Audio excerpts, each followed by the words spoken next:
আসলে বলি কি ভাই, আমি কারো কাছে সাপোর্ট চাই না। আমার সাপোর্ট আমার মালিকই দিব।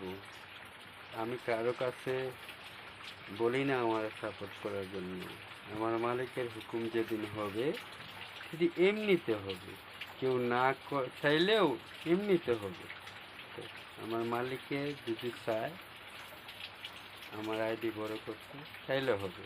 আর আমি যদি চাই তার জীবনেও হবে না। কোনো পাবলিক, কোনো বড় ভাই, ছোট ভাই, কেউরই ক্ষমতা নেই। হয়তো দেখতেছেন আপনারা সাপোর্ট করতেছেন, কিন্তু আইডি কিন্তু বারবার নিচে নামতেছে। তো আমার মালিকের যদি চায় যে কোনোটা, মানে নোংরার মাঝেও যে পদ্ম ফুল ফুটে একটা কথা আছে না, ঠিক সেরকম আর কি। আল্লাহ তাল্লাহ চাইলে অনেক কিছু হয়। আমার মালিকের উসিল্লা যা হবে তাই আমি শুক্রিয়া। ওকে, আসসালামু আলাইকুম, ভালো থাকবেন।